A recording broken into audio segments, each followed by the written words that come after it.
What instantly reduces the value of a house in America by a third? O.J. Simpson lived there. Third. Something. Is it a tornado cutting it into thirds? 2/3 of it is on one side of the San Andreas fault. I may say that what it is nonsense, but it's the kind of nonsense that Americans, unfortunately, quite often seem to believe in. Yeah, like it's whether or not it's near to a drive-in. Portal to hell. Well, kind of. It's buried on a graveyard. Haunted is the right answer. Haunted. Obviously, it won't be haunted because there's no such thing as ghosts. no such thing as ghosts, exactly. But the point is, the stigma of haunting is enough. If it's merely mentioned or that people seem to believe that there are ghosts there, then it will reduce... I told you about the haunting. Yeah. I told you about the There ghosts. should be ghosts everywhere. I mean, so many of them. There should be ghosts. There should be dinosaur ghosts. There should be cow ghosts. Exactly. Sheep ghosts. Yes. I know. Worm ghosts. Yeah, dinosaur ghosts. That's a brilliant idea. Tons of them. There should be stromatolite ghosts, rocks that used to live in the old days. The most plausible thing I ever heard on the ghost front is the idea it can be the atmospheric thing, like a lightning bolt or something. It's because of a peculiarity in a magnetic force. Yes, and these people right. are unaware that they're ghosts, and that's why they appear to float or walk through doors, because as far as they're concerned, the door isn't there. And I can kind of... I can kind of buy that. This is I can buy that people's brains are affected by magnetic fields, and there are certain circumstances where it is quite common for people to feel chill and dread and to hallucinate and indeed to die, and this is quite common in houses. That was. This is quite common. And that's carbon monoxide poisoning. Oh. From bad gas Heaters, boilers and so on. And it causes all those symptoms. But as for dead people coming back, no. There should be dead cows. No one ever says. Exactly. I know, I so agree with you. I'm with you. District in New York. Yeah, why do you draw the line? Suddenly it's only human beings. Because if you're passing a field and you see a cow in it, you don't say, that's a ghost. They by and large won't turn up. If you saw it in your house, you would. Yeah, if you saw it in your house, but cows aren't going to be in the house. They are, because they've been turned into Houses are built on all kinds of pieces of land. Please, I'm not advocating for the ghost party over here. I love the idea of the ghost party. Whoa! All the parts, they're just scaremongering. Yeah. Very good. Yeah, first appearance of the pipe. The pipe in high definition for the first time. High-def pipe. What happened to pipes? That's where they went. I love pipes. Would you like to meet the last ever winner of the Pipe Smoker of the Year? Yes. How do you do it? My answer is going to be no. Did you affect a pipe for a period? The first QI was about to start as a series, and I was asked to do some press for it. And I left the house to go to wherever it was this interview was. Yeah. And I suddenly realised I had no cigarettes. And in those days, I was a smoker. And I thought, and I just saw a pipe and some tobacco. And I thought, I'll grab that. Put it in my pocket. You just saw pipe just lying there in the street? No, in my house as I was leaving. And 2 days after the Independent article opened, I was asked if I would be the pipe smoker of the year. Would you accept it? I said, yes. Absolutely. It confers a kind of respectability, I think. Well, trustworthiness. I never think you can truly give directions without a pipe, and that's why I envy you that, Bill. Yes. No, really. Oh, well, yeah. Could you tell me what the station is? What do you do? And recognising a friend. Great prop for that. I think... Now, a good haunting can knock a third off the value of an American house. Describe the arrangements for moving a house in the 4th largest island in South America. Oh. The 4th largest island in South America. Look at your tats. I know, I've got them covered up at the moment, but they are... I can tell you the 3rd largest. Go on, then. Well, they just get it in a van and go. What the hell is the 4th? The 4th largest island, well, if I tell you its name, is Chiloe.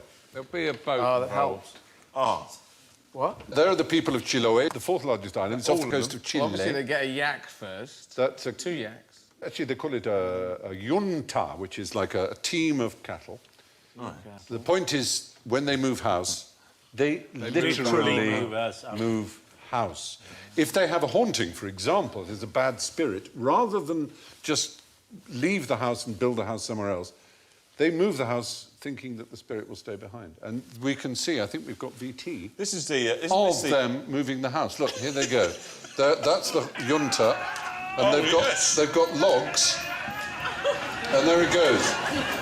And that's because there's a ghost inside. There's a ghost inside. What if the ghost can travel with them? But And they apparently the ghost doesn't. Well, the ghost can, I'm still here. Oh, bugger, put it back. apparently it doesn't. Apparently the ghost gets left behind going, what happened? Does the cows have any idea where they're going? To them, Or all the houses just at one end of the field? Where the best grass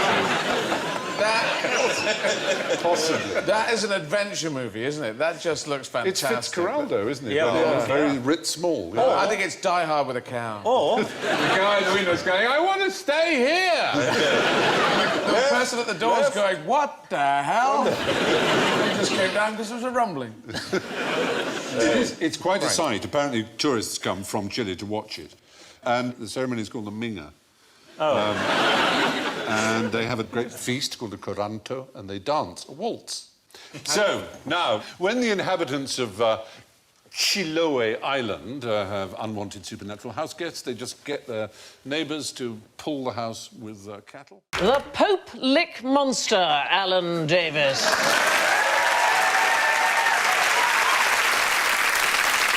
So, can anybody tell me anything about the Pope Lick Monster? Well, I deny everything for a start. And the Pope started it. No, no. It is part man, part goat, part sheep, and it supposedly lives... Part Catholic? Part Catholic. Supposedly lives beneath a railway bridge over Pope Lick Creek in Louisville, Kentucky. Oh. It lures people to their death by hypnosis. Come with me. Oh. Yes, I have cake. Come this way. Is that how you get your ladies? Now, what can you see here? Have a look. What's that? Oh, Yeah. It's not what you think it is. It's not the Loch Ness Monster. It's a hoax. Yeah, it's a hoax. It's a I'm sorry, it's a very forgery. famous hoax. Do you know why the forgery was made? Yes, I Carrying do, the because I prize. read a Was bloody there a book prize? about There the must have been a Loch Ness cash Monster. prize for getting a picture It wasn't of that, Nessie. actually. It was revenge, oddly enough. It was a journalist. I'll give you his name. Marmaduke Weatherall. Marmaduke Weatherall. Yes. Yes, of course. He was... Shut up, I know something. Yes, Marmaduke Weatherall was he was a big game hunter, and he was there was a competition. One of the pit. Shut your face. There was years and years I've waited. I know about Marmaduke Weatherall, and years. And I remember at the time I thought that's going to come in handy sometime, and then I thought probably not, but it turns out it is. There was a competition. By one of the newspapers to prove that the Loch Ness Monster existed. Yes. So Marmaduke Weatherall cut the legs off a hippo and he made fake footprints with the severed hippo legs, and then presumably he got found out. And then, if you say no, I'll punch you in the face. No, you're really close. You're really close. The point is, he wanted the prize. He was fooled by the artificial hippo footprints. Oh, you say and he went to the Daily Mail and said, I found these footprints, here they are. And the Daily Mail published them. The Natural History Museum saw them and said, this is a fake, these are hippo footprints. And he was fired by the Daily Mail. And he was so angry that he then put together this hoax with someone else whose name was Christian Sperling. And many people believed that to be Nessie. What is Gothic about the Goths? Yes. The Goths were an ancient German tribe, I think, who wore crushed velvet and very, very thin drainpipe trousers and spat in shopping centres. And Goths have carried on that tradition to this day. We're a rampaging army of horny-headed warriors. Yes, and actually, you should have some points because, oddly enough, people think of Goths as German, but they were originally Scandinavian. And you look Scandinavian, well, you know, from that Glaswegian, Scandinavian? Norwegian Scandinavians. They sound dangerous. They came from Scandinavia, And they defeated the Vandals, who were a group of Germans, which is where we get our word Hang Vandal around from. bus shelters. Yeah, exactly. And so I think you are, oddly enough, the most Gothic of the Goths, because the point is Gothic has been used to mean all kinds of things. What kind of things can you think of that are applied to Gothic? Cathedrals. Cathedrals, why are they called Gothic? Well, is it anything that isn't classic? Yes, it was an insult, is the point. In Renaissance Italy, they called them Gothic to mean barbarian, because they were conceived to be the people who destroyed Rome and therefore destroyed civilization. So Gothic was a huge insult. So there was Gothic architecture. What else was called Gothic? Gothic literature. That's where you start to get Gothic in terms of the macabre, isn't it? Yes, and a sort of Byron-esque sort of anti-hero, maybe. Yeah. The bad monks and women who always fainted and slightly lesed it up. Yes. And what other forms of Gothic are there? Does Carpenter Gothic mean anything to you? Carpenter Gothic. Carpenter Gothic. It was an interesting phase in their recording career, where cause she was quite skinny anyway, and she had the mascara. It looked good. No, Carpenter Gothic. Was it a death-obsessed Geppetto? Oh, that's American Gothic, isn't it? That's right. By... No, I thought it was Norman Rockwell, but it isn't. No, it's not Rockwell. It's Grant somebody. Grant is right. It's Grant Wood. And that is the actual building there in Eldon, Iowa. Looks better in the painting, really, doesn't it? Yes, a little dilapidated. How they got Gothic from that? What's Gothic about it? That pointed ecclesiastical star window is it's a Gothic arch. It's a bit of a lame effort, isn't it? Considering the trouble we went to over here, I know. Americans think they can put a window like that in and call it Gothic. Lazy Gothic. Lazy Gothic. Half-assed Gothic. Couldn't be bothered to do it properly Gothic. Just so it fits under the roof, really, isn't it? Yes.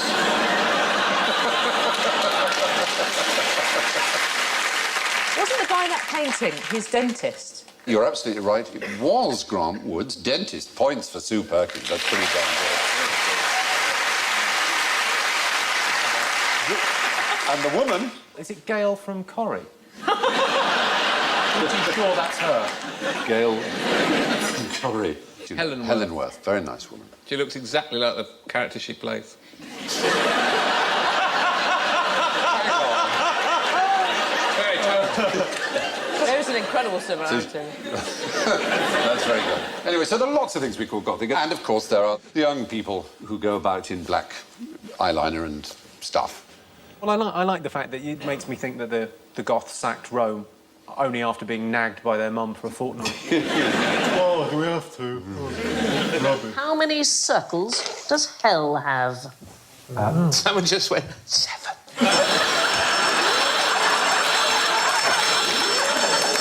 Was that for me? Were you trying to... That person was wrong. There are not 7 circles. It's like Who Wants to Be a Millionaire all over again with the coughing. Yes. 5. 5. Why 5? Did you say hell or the Olympic rings? These are concentric circles of doom that, depending on how bad you've been. It just gets worse and worse and worse and worse and worse, and then the devil's in the middle. OK. Who was the person who wrote about the circles of hell? Dante. Dante, so in Dante's Inferno... 9. Absolutely. 9 circles in hell. So the first part of the epic poem, the Divine Comedy. So the 7th circle is the one everybody talks about, but there's nothing special about it. It's where murderers are punished. Oh. Isn't there a weird thing where murderers are punished there, but then it gets worse if you're a fraudster, which I'm annoyed about?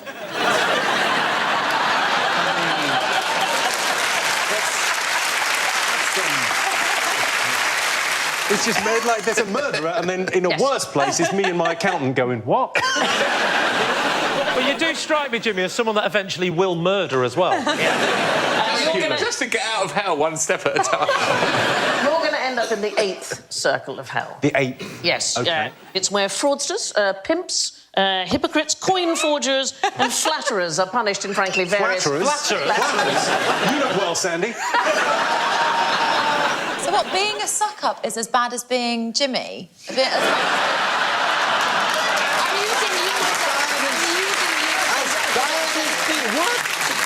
Yeah, so flatterers get immersed in dung. That's their thing. Oh, OK. Quacks have to suffer the ailments that they've caused in life. People who try to predict the future have to walk around with their head on backwards, unable to see ahead. What about Daily Mail readers? Are they in number 9?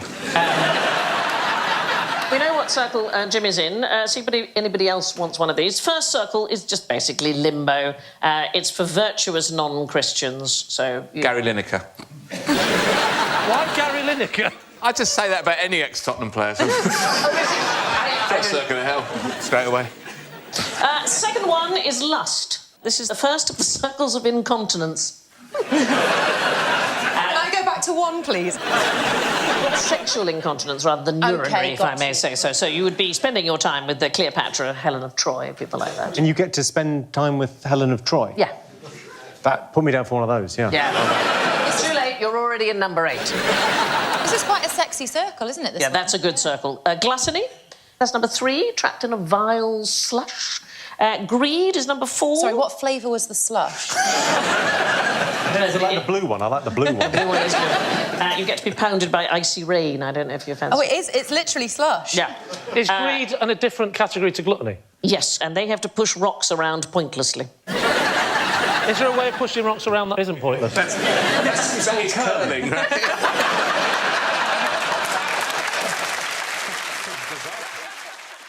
Are you most likely to get bitten by a vampire? A 19th century novel. Pinewood Studios. Very good answer. Outside your own house. Where on the body? Well, it would have to be some sort of protrusion where blood gathers and is easily accessible through the bedclothes, probably the elbow. What about in a dark tunnel? No, but it is a protuberance, as Jimmy pointed out. Big toe. Big toe? A Big vampire toe would is the bite most you on the likely toe? place. There are a number of misconceptions about vampire bats, obviously, but, I mean, we're talking about real vampire bats. Well, who does your picture? Aren't they pretty? Oh, he's a nasty-looking one, isn't That he? is a really Tell ugly you what, that animal. Gary Oldman is a hell of an actor. It's like he really transforms, doesn't he? It's if amongst Yoda... vampire bats, is he regarded as a bit of a looker? Yeah. If Yoda had accepted the dark side... that's how he would have looked. Yeah. But, That's a very suave-looking bat. Hello. Would you mind awfully if I nipped you on the toe? Well, I'm having a few friends over. Would you like a liqueur? what do they do? How do they ingest their blood? I mean, what do they do? They bite and sniff it up, swallow it, lick it, slurp it, hide it. Store it, draw it Who off do into you think decant you are? it. Decant it. Laid down for a couple of years. Yeah, with the syringe. I mean, they're quite hygienic animals. Small bit of cotton wool, syringe, and then you get a cup of tea and a biscuit. That's how you know you've been bitten. And a little tiny little plaster. They do. You're quite right in one sense. They do an anticoagulant and a painkiller, so you're unlikely to know you've been bitten. What they do is they open the skin and the vein, and then they lap at it like a cat. I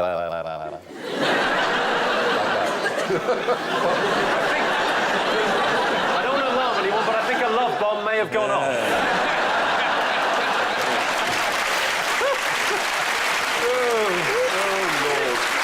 Stephen doesn't need a love bomb to behave like that, you know. Is it getting hot in here? Yes, the most likely place to get bitten by a vampire is in the big toe. Describe the night of the horrified sheep. So it was an actual thing that happened November the 3rd, 1888, and something happened that spooked all sheep over a 200 square mile area in Oxfordshire. Tens of thousands of sheep panicked, they jumped fences, they ran for their lives. Earthquake. Well, that was one of the theories at the time, that there might have been a small earthquake or something dropped from the sky, but probably what happened is just one sheep panicked.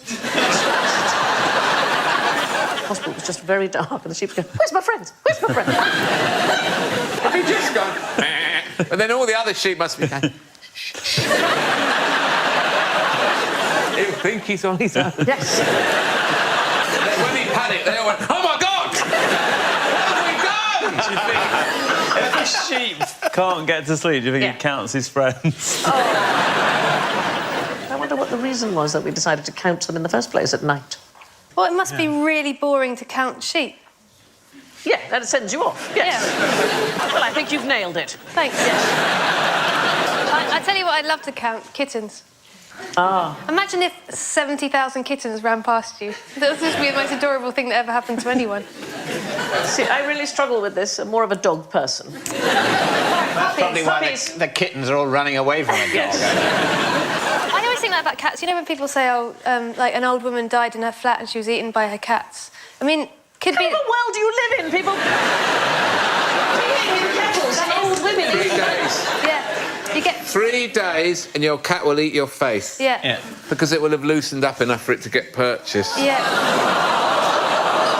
What sort of show is this? They never say that, do they, about, you know, aged meat on a menu, you know, with a 20-day aged beef. They never use the phrase, it will have loosened up enough to get purchased.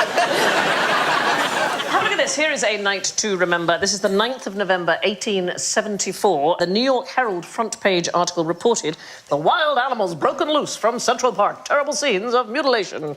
The article described 49 deaths and 200 injuries. There's some excellent details in it. It included a sighting of a lion in a church and my favourite, a rhinoceros in a sewer.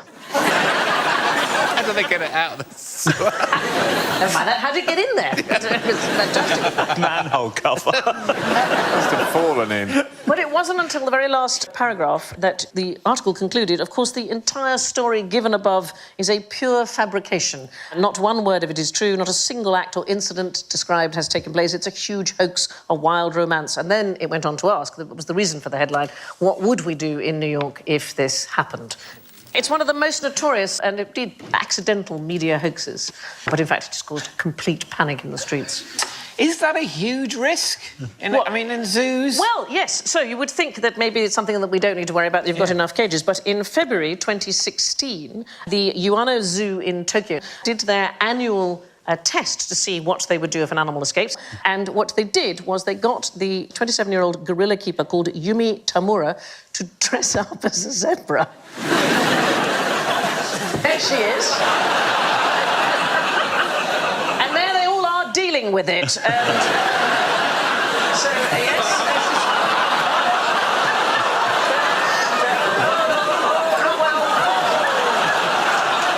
Verified death. Now, here's my favourite moment, checking to see if animal is dead. Wow. The famous poke them with a stick. No one knows why tens of thousands of sheep went crazy in Oxfordshire on the night of November the 3rd, 1888. They may have been surprised by the fact that it got dark, or by the news that earlier in the day, Preston North End beat Notts County 7-0. I'm really trying with the football thing, just so... For a question on screams and screens, how can you make a scary movie even scarier?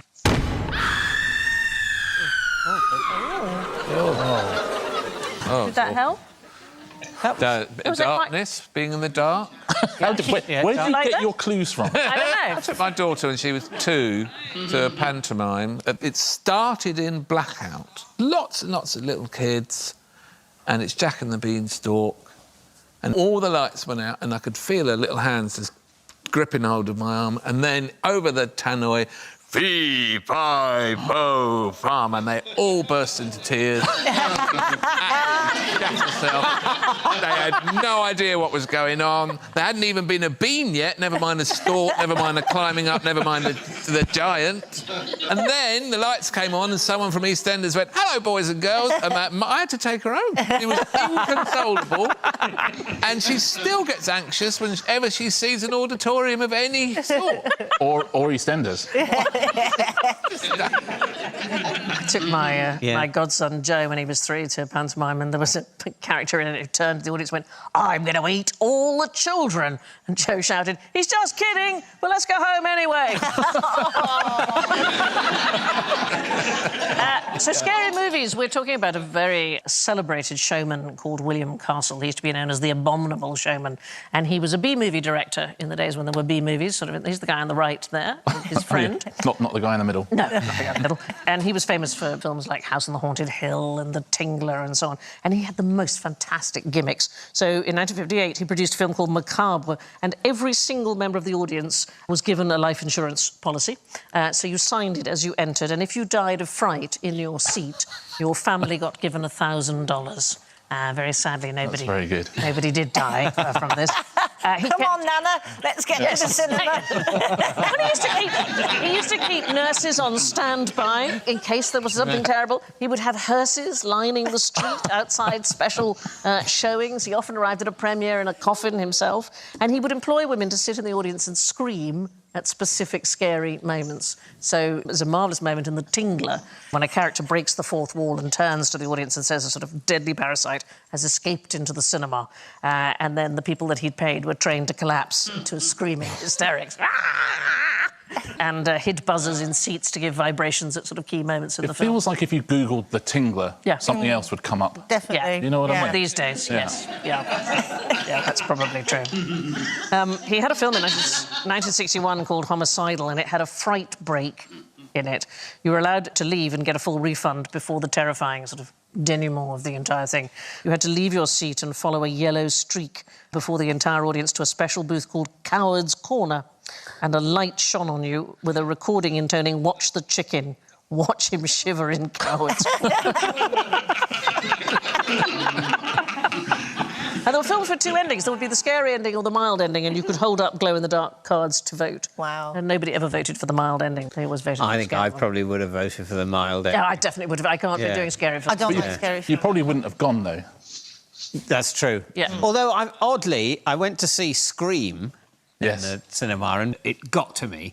And it got to me because it's so, you know, it's like a joke about a horror film, and you can tell they're playing games with something scary is going to happen, but it will happen at some point in the next 3 to 27 seconds. And that area of doubt is what's so unbearable. And so I hated it, but then I thought, but I think it's quite well done, so I'll go and see it again. It was just as bad the next time. And when I saw the film about sharks that become super intelligent. Sharknado. They became so intelligent they can swim backwards, which, you know, it's not saying much, but anyway, that gives them... That frightened you? It means if someone shits in their face, they can back out of the situation. But that frightened me so much. I had to tell myself, these aren't sharks, these are submarines. And did you say this out loud To the in the audience, cinema? yeah. Yeah, I sort of whispered it to the people I was there with. It That was is a important to me unique that they should coping know. strategy. Yes. It's not even a very good film. I thought I'm being made miserable by something second-rate. It's not very good. Was Frankenstein? Yes. Green. Frankenstein was a baron in a novel who was a scientist who made a monster. Yes, I know. And the monster's name? The monster's name? The monster's actual name in the book. He does have a name. Go on, tell us. Adam. Adam, of course he's called Adam, because he's like the first man, isn't he? So, yes, what colour, obviously, was Frankenstein's monster? Oh, Yep. green. Purple. Well, I was going to say it's sort of grey colour, but that's because I only ever saw him in black and white. I don't really know what She didn't write a black and white book, except in the sense the print was black and the paper was white, but she used coloured words, and she did describe Mary Shelley, who wrote the novel, of course. It's in 1818. Jaundice yellow. Yellow is the answer. His yellow skin scarcely covered the work of muscles and arteries beneath. Oh. His hair was of a lustrous black and flowing, his teeth of a pearly whiteness. When she says it's scarcely covered, does she mean there were gaps? Yeah, because he was like a dead body had been brought back to life. Bits of them. So he was like, Hang on. like the mummy. You remember when the mummy gets, in the movie, gets... Bits come off. Imhotep.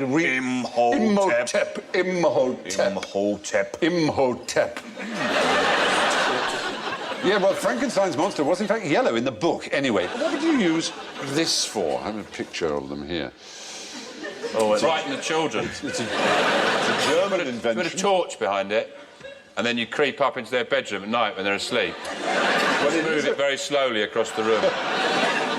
It's a thing that is used in the lavatory, in the WC. No, it's a habit. It's for men to do something when they go to the lavatory. It's to encourage them... The seat... Anything to do with the seat? It is to do with the seat. To dive off it into the toilet? No. Noble guess, but doomed. No. Do they sit down? Do they sit down in Germany? It's if they lift the seat, which men tend to do before having a pee. This, I have one here. Here it is. This is your toilet speaking. Wouldn't you rather like to sit down? Oh, you prefer to stand? Well, then you may leave now. Poor German men don't actually get to go to the toilet then, do they? They know No wonder they're wearing that lederhosen and slapping themselves all the time. No, the point is, in Germany, they think it's somehow unhygienic because there's splashing and things. They want the men to sit. So it's like, that's how it's attached. So when you lift up the seat, it starts speaking at you loud enough in a public lavatory for others to hear. So that men sit and have a pee. That's the idea. Splashing is a problem. We've got builders in at the moment, and they're all using the lower loo. It is like the Centre Park's log flume in there. What happened, this is my question to you, what happened to 3/4 of the people accused of witchcraft in England? Drowned, burned, killed. We were much gentler than you might think. They were acquitted. Really? Yeah. Is that sending the wrong message to witches, essentially? We were apparently rather resistant to the idea of destroying witches in England, and unlike views espoused in so-called books, and I use the word book very loosely, like the Da Vinci Code. It is complete loose stool water. It is arse gravy of the worst kind. Anyway, he's a blues singer. Please welcome Loose Stool Water.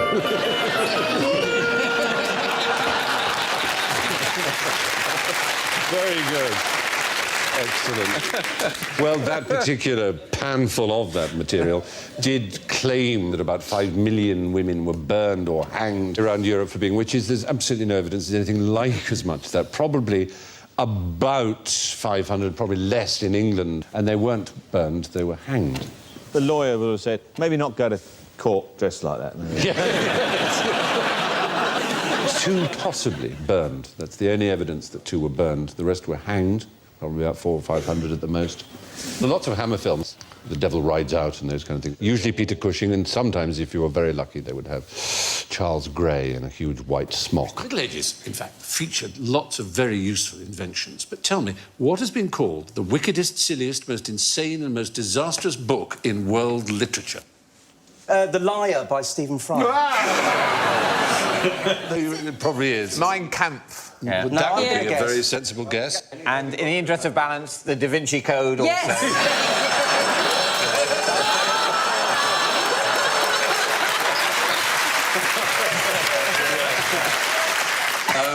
These self-help books. Yeah. The books that say, if you just change the way you think, you'll be fine. I mean, you know, everyone's got a mood board for something. So maybe there was a medieval mood board of some kind, but yeah. You're right to mention the medieval era, because it was a book of the 15th century. Fox's Book of Martyrs. No, that was a little later, but let me give you its title. Malleus Maleficarum. Maleficarum, I beg your pardon, because that's the point.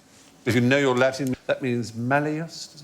If you take the US off and put a T from malleus... Mallet. Mallet. It's hammer. So malleus is hammer. Timmy Mallet's autobiography. Sorry, I'm bringing the tone down. I know I am. No, you're not. Is it the Malefica? Is that like the bad-doing hammer thing, you know? Oh, no, it's the of the, that's genitive. Come on, boy, that's genitive.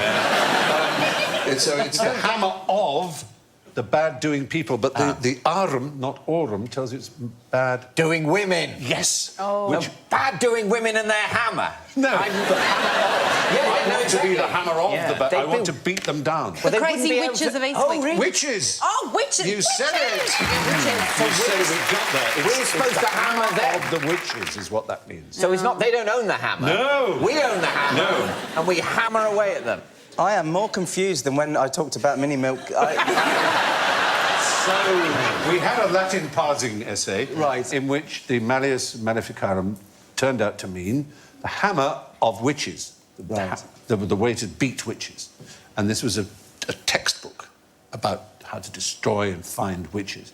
Now, it was strange because it was mid-15th century. In the mid-15th century, the church banned belief in witches. So this wasn't a time of witch burnings or anything of the nature.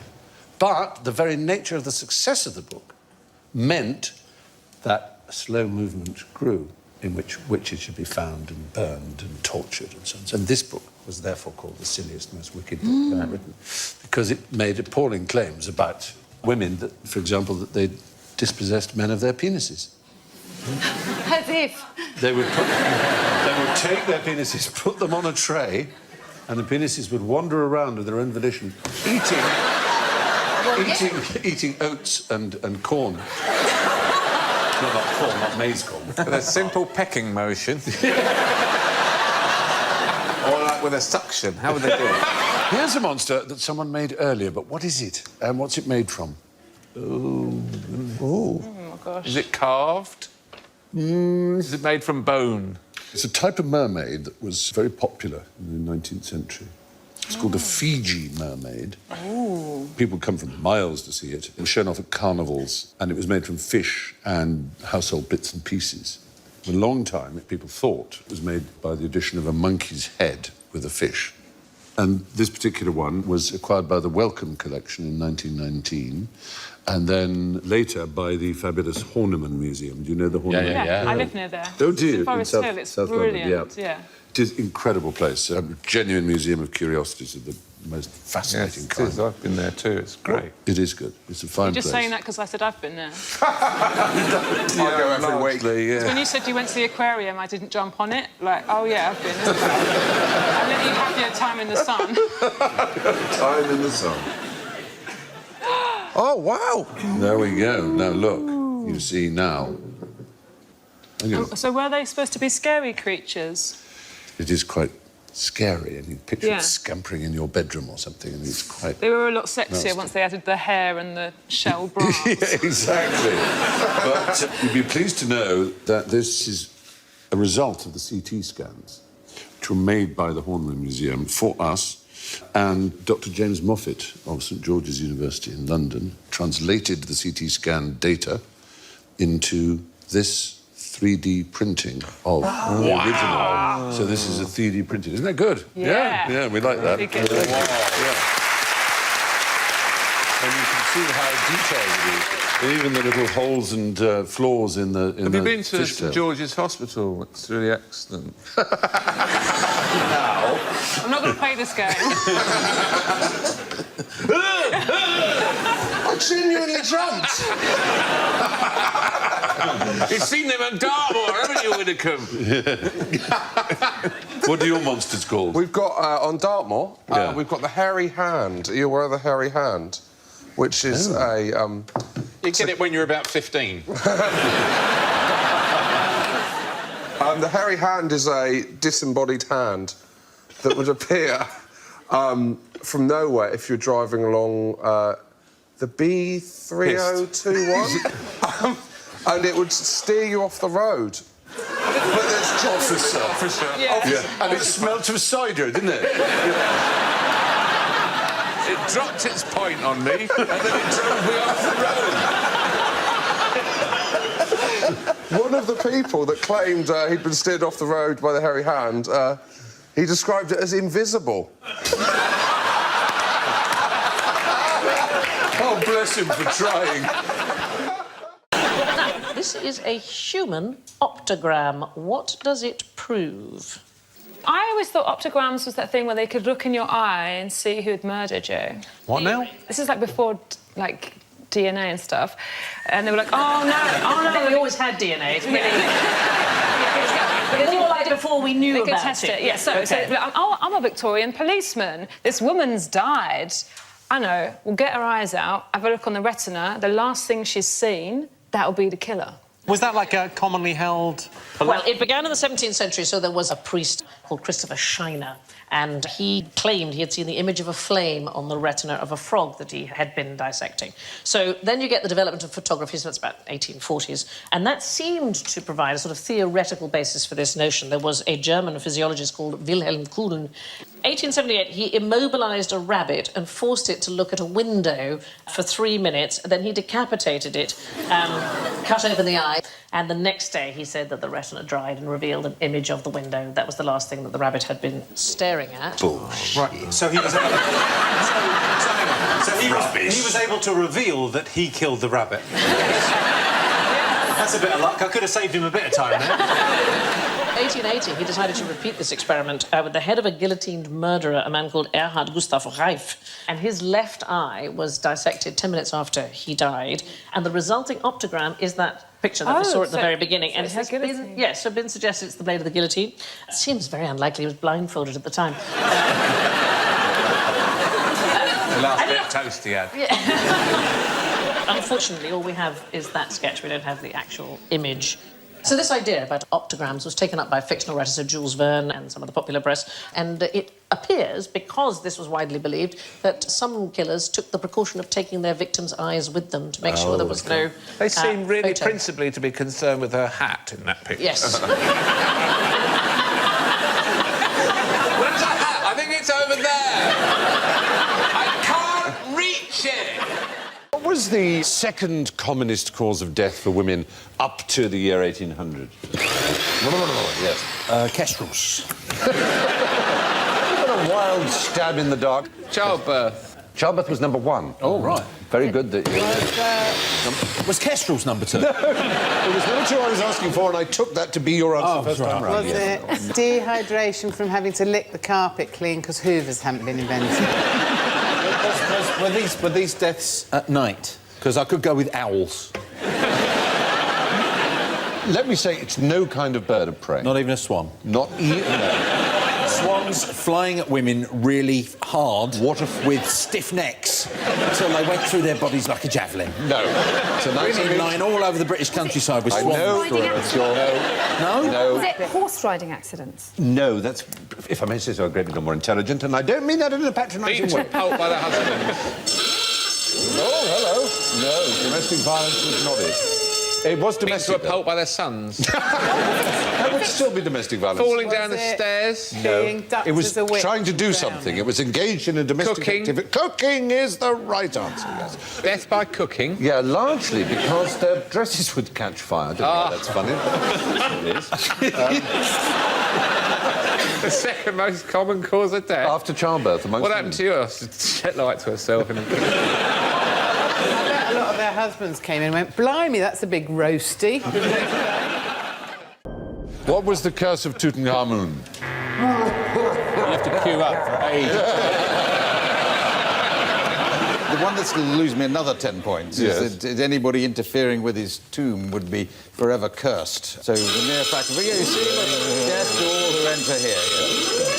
The fact is, there is no curse, there never was. There's no inscription that even comes close to being a curse of Tutankhamun or of any Egyptian tomb ever. He looks like Tiger Woods eating a cornetto.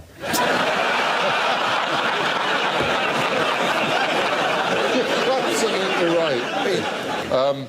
Lord Carnarvon, who that's the one. was one of the people with Howard Carter who first uncovered or excavated the tomb, died very, very soon afterwards from a shaving accident, probably an infected mosquito bite that he cut. And people thought, oh, it's cursed.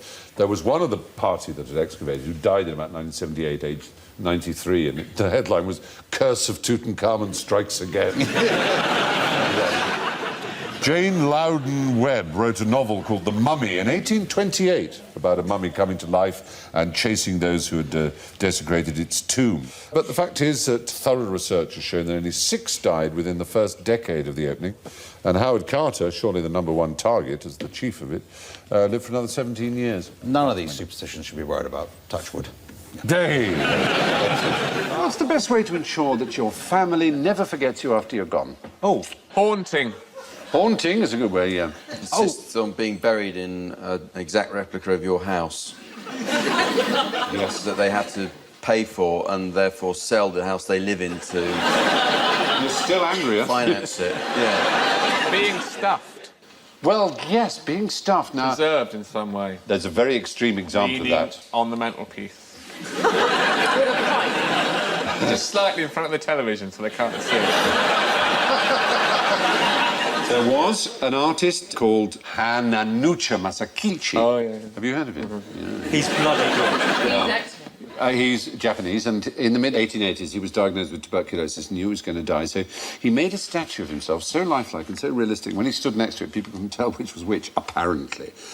He handcrafted glass eyes and then bored a tiny individual hole for every pore of his body, and then took the hairs from every pore of his own body and put them into the other pores. He pulled out all his own fingernails and put them in like that, yeah? His toenails and his teeth, right? Now, obviously, this is a replica because it's quite shiny and obviously not anything like a real person. Can you imagine if he'd done all that and someone had gone, actually, it doesn't look that much like you, and you're left going, No teeth, no nails. Imagine he'd done it, taken his eyes out at an early stage and realised what a stupid mistake that was. Oh, damn. But it found its way, the original, to Robert Ripley's auditorium. In Los Angeles, but Not unfortunately what he had in mind. it was injured in an earthquake in '96 and it's currently awaiting restoration. There are other things you can do. What about letting your family see you disintegrate, see you in your coffin? Have a camera. Have a camera in your coffin? Webcam, yeah. There is a Seattle-based company called seemerot.com. I'm not making it up. I'm not making it up. And they have a light and they have a webcam, and you can watch your loved one basically rot. There you go. Can I... When you say... The only problem I've got with that is loved one. Their slogan, being dead and buried, doesn't mean you can't have friends over. But it's buried underneath. Imagine if you were watching the webcam, just watching and watching and watching, and then suddenly it went... You would be so freaked out by that, wouldn't you? What's the toughest way, though, to become a mummy? Well... I'll take it. Here's Jimmy! Reverse cowgirl?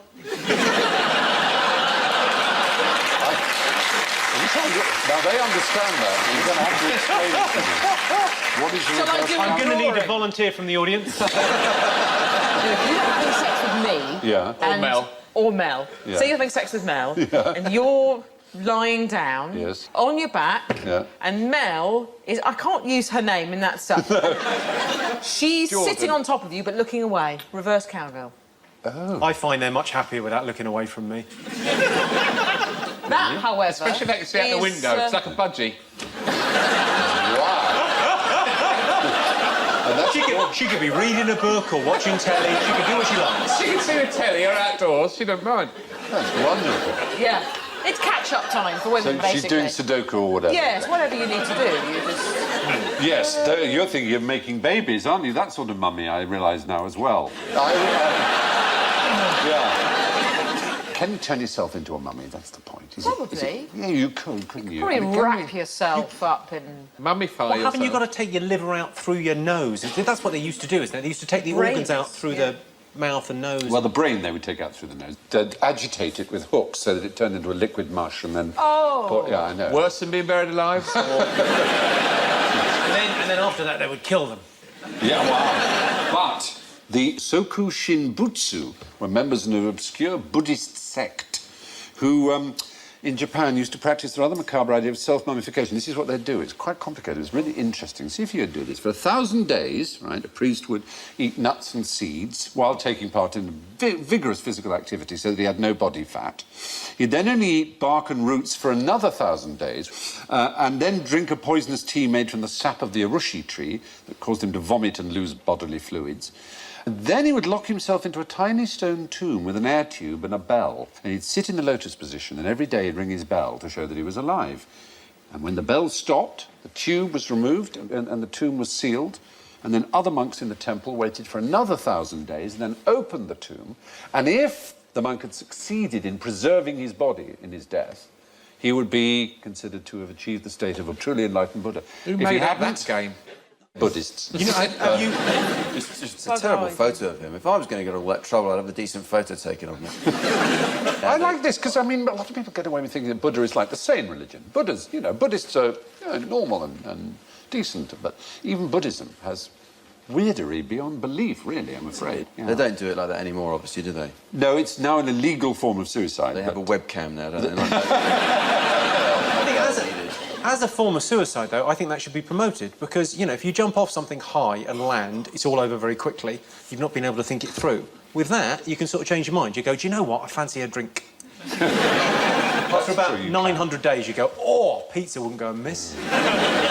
If you open it after 1,000 days and he hasn't turned into a mummy, would you say, that's it, I told you he had a Twix?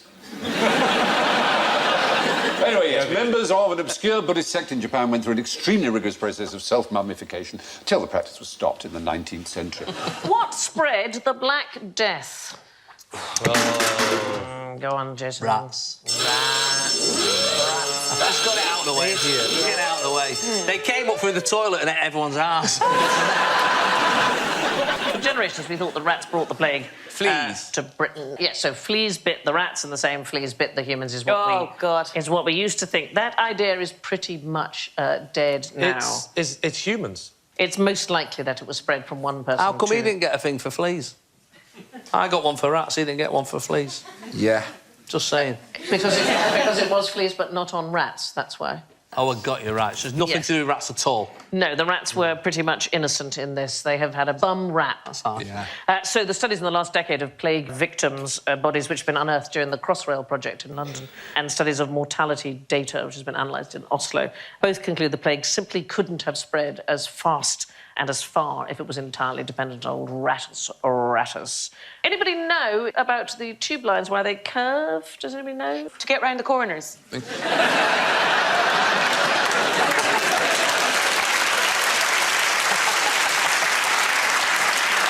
It's exactly the right answer.